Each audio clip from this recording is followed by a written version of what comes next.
I'm going to say it here publicly because I guess I'll say it once and then just kind of get it done. There's kind of these people that are, there's the lawyers on YouTube, and then there's the people that are adjacent to the lawyers on YouTube. And as the lawyers on YouTube got bigger and bigger, as the space became a thing, you see people that clamp onto the space, and they do various things, whether that's clipping, whether it's commentary, whether it's coming on the shows.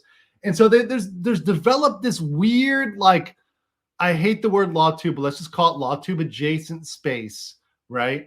That exists. And look, that's great. If people can grift on that, good for them, make money. I'm all pro capitalism. But I think the weird thing is that people expect us lawyers on the internet to be responsible for this weird adjacent space. And we're really not. It's not ours. We don't own it. Nobody's our bitch, and everybody is free to make their own decisions, good and bad. So when stuff happens in that space, I think they turn to us like, what are you guys going to do about it? And we're like, we don't have to do anything about it. Like, that's your own fucking personal responsibility. So to be very clear here, I know that there's a lot of stuff going on right now with potential copyright strikes. There's a lot of accusations. There's a lot of clout chasing. And people are saying, hey, Andrew, do you have comments on this? And my take is the same take I've always had. And I'm happy to repeat it because some people want me to repeat it, and I'm happy to repeat it, which is a few things, a few general rules, which is I don't believe in copyright striking in general for anybody. I don't give a shit if you're the largest channel, you're the smallest channel. I mean, I don't care if you've got 1 sub or 1 million, and I don't really care what the reason is. If you put it out there on the internet, you put it out there on the internet. It's not something that, unless somebody is taking wholesale with 0 edits and reposting it, it's not really something that you should be worried about. In fact, that's even good press. More people are seeing your content and trying to get your content because they're going to realize quickly that person that's copying your content isn't you. That's not the real channel, and they're going to find you. So I really don't think that's a smart thing to do. That's just something I say in general for everybody. I don't give a shit about people specifically. I literally don't give a fuck about them. You guys know that. You guys know that about me.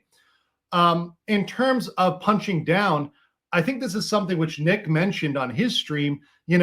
People are asking us to comment on channels that have like fucking 100 subs or 50 subs or 10. Now, I believe everybody has a freedom of speech, but it doesn't mean that I'm obligated to come down like Thor from the heavens and fucking bolt somebody like Odin. I've got to fucking crush the mortals here.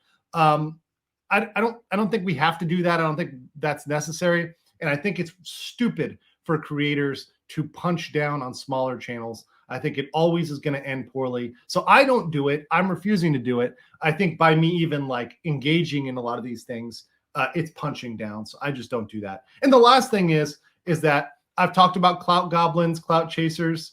I talk about that extensively on my locals. I have a video on that, which is grifting versus clout chasing, which I constantly will refer people to. But the summary is there's people out there of all stripes that are just out for the clout. They're not here to create good content. They just want to create drama, chase clout. And I'm being more and more careful about those folks and screening them out. Don't always do a perfect job. I'm not a perfect person. But let's just say that I avoid that stuff. So if there's somebody out there who's chasing clout, they're probably not going to be on my channel. And they're probably not going to come on with me to have a conversation because I'm trying to have substantive, real conversations, not just drama, not just bullshit, not just clout chasing. It's fun for 10 minutes and then it's not fun. So that's my position on it, guys. That can be clipped and that can apply to anybody in any situation forever. I'm not changing those opinions unless there's some sort of new fact or something else that comes out that changes the reality of the world. But that's just the way things are.